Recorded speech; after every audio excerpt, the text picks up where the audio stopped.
Hey everyone, welcome to a Mazda experience. This car is quite unique, as you guys know, because of the doors and the motor it has. For the first time, I actually feel like the vehicle was torqueless. This one, it does have power. 232 for the manual, 212 for the auto. And it's quite unique how that was, the manual having more power. But despite having no torque, I mean, even the auto revs to about just past or close to 7 grand.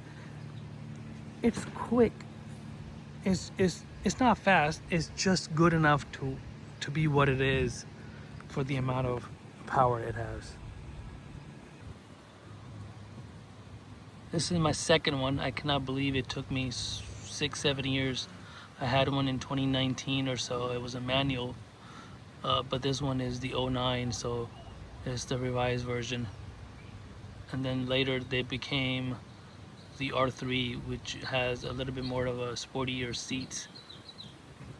But wow, even in the 09, this being the Grand Touring, the Grand Touring, I only like it because they came with a sunroof and a navigation, which is, it looks a little modern if there's a screen there, as I always say.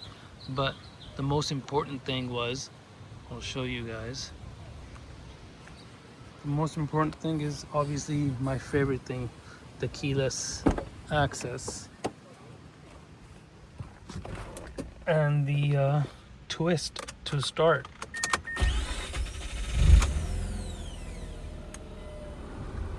Honestly, that is still my best feature in any vehicle, especially if it's a twist to start rather than doing a push button.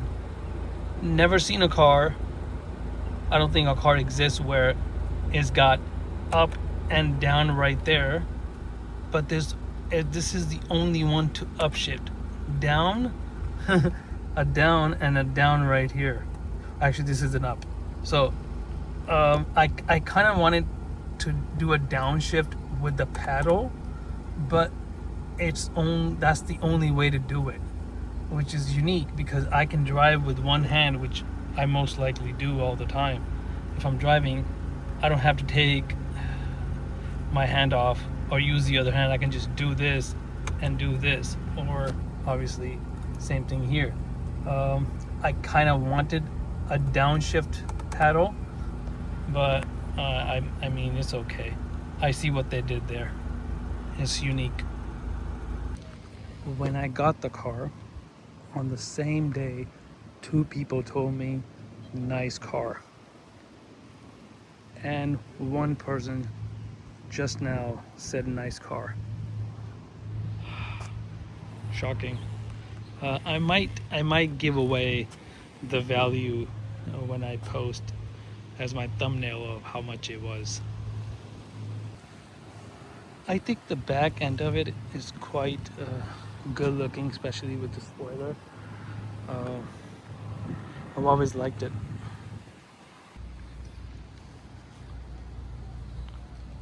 I think when they revised it in 09, it doesn't look like, oh god, driving a 20-year-old car, because the 04s to 08 are essentially becoming 20 years old. So this one, people look at it, and because they're so unique and hard to come by, people do look at them and appreciate. I actually bought the car without seeing it in person, so I sent the money to the seller and had it shipped. Honestly, flying there was the same price, around $550. So it worked out great. I never knew about the R3 until when I found this, or I got it, and I started just watching some YouTube videos and found out the R3 exists, and it has better seats and it's just a lot more rare. I don't know if the S2000 is triple or 4 times the price with same torque and same power. I understand the market decides and everything, but I just don't know if those are worth that much. So for 15 grand or less, so, I mean, R3 is 15.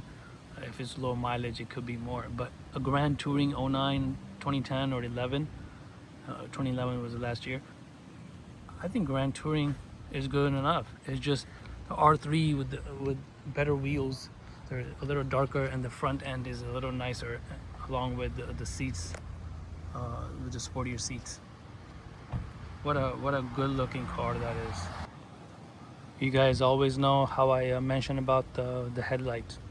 The way it lights up is truly amazing. Those xenon headlights for an 09. For an 09, it has more features than I recently sold a 2014 C250. Should have made a video out of it, but since I had owned one of them before, I didn't do it. That was just basic to the bone. Like, I cannot tell you guys. Power windows and door locks were the only option there. Sometimes we overlook the weight of a vehicle rather than the horsepower. So this weighing 3,000 pounds is truly stunning, I believe. You know, some cars, more power is always good. The Corvette, now with the ZR1 or the ZR1X, it's a great achievement of 1250 horse. But the weight, the Porsche attacks it with the weight. I always believed the Goldilocks of a weight, like in terms of a weight, the Goldilocks was always that 3,000 pounds or 3,200 at the most.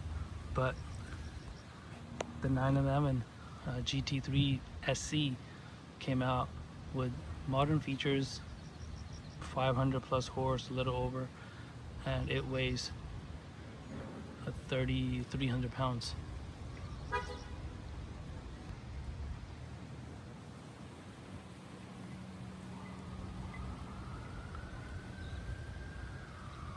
I can't stop looking at it.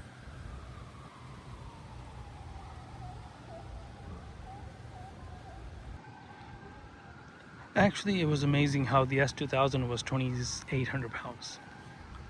But with 40 more horse,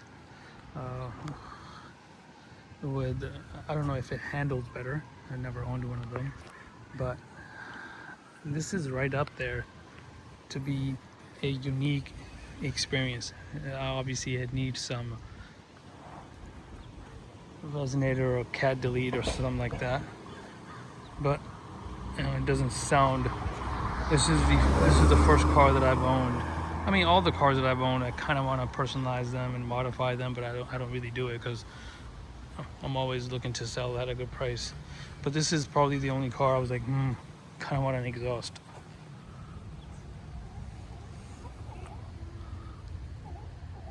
The car doesn't have a bad angle.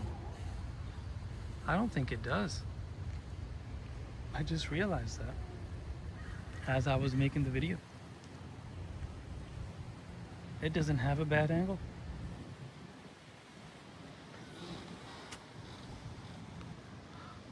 I like how they have the rotary theme always there, and the hood, seat right there.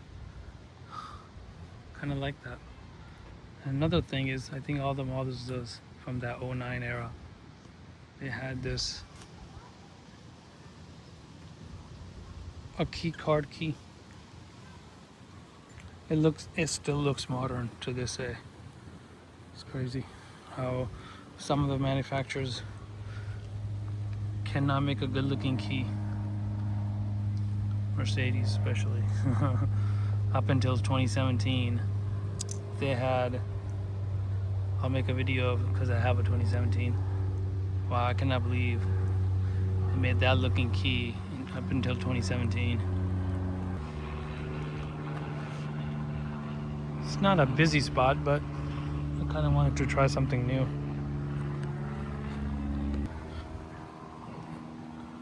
Alright guys, well, hope you guys enjoyed a quick little take. I just wanted to at least make some video out of this amazing car. So trying this Not a new location. I've been here before, but never came all the way down to record by the boats. Alrighty, see you guys on the next one. Well, actually, you know what? Let me make a drive video. See how it revs. What's amazing is that this car is always in sport mode.